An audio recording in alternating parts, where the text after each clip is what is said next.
How old were you when you fasted? I was 17. I was 17 and I was getting into health foods I must have become a vegetarian before I was 18 because fasting was part of being a vegetarian.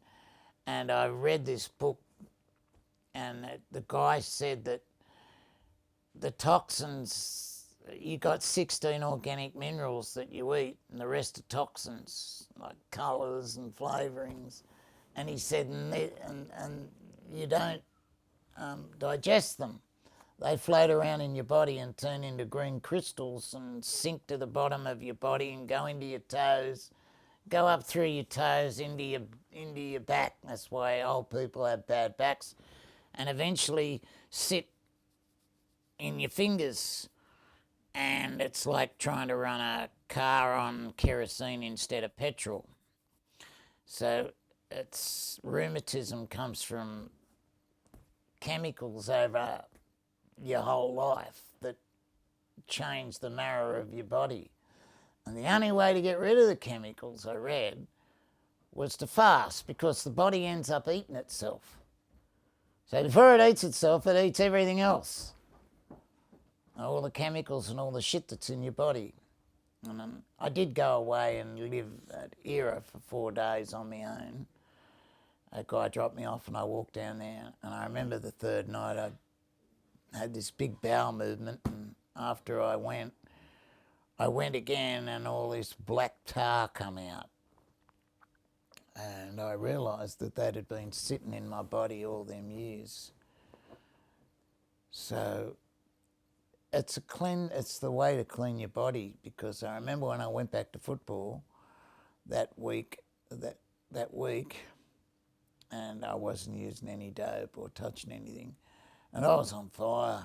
I had so much energy. I wanted to climb Mount Everest.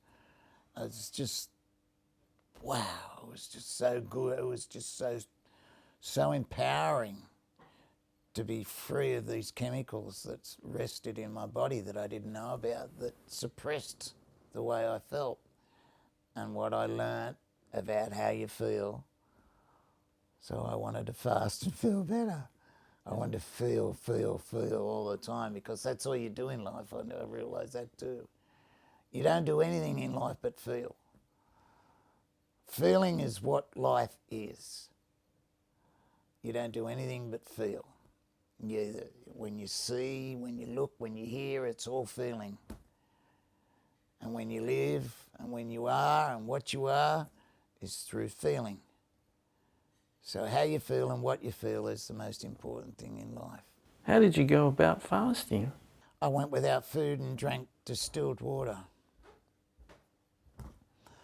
And funny thing was, I come back, I climbed up the mountain, and I was that buggered because I'd been without food, and I didn't know how much it would affect me for 4 days.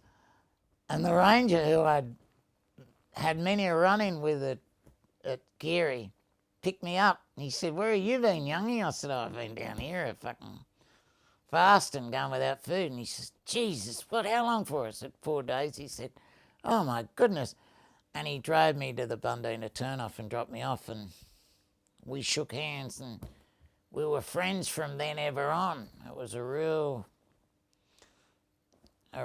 funny thing, that they're things that are meant to happen, I think.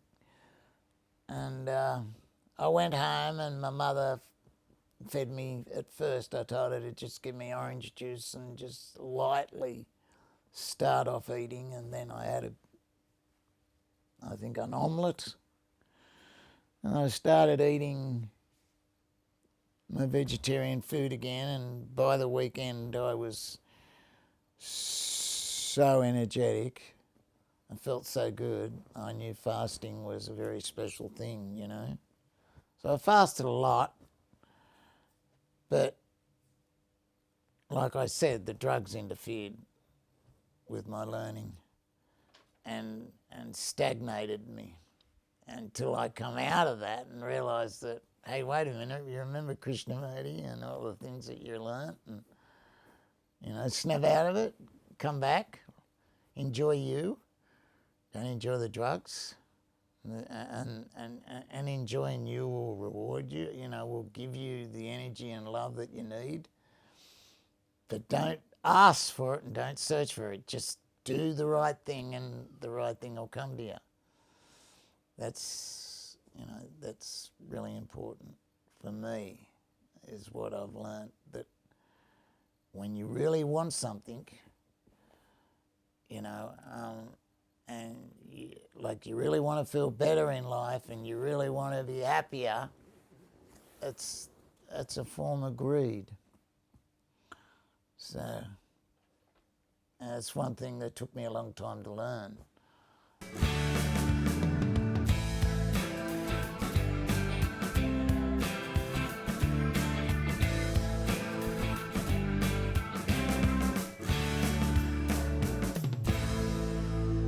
It's me, Johnny. I'm home.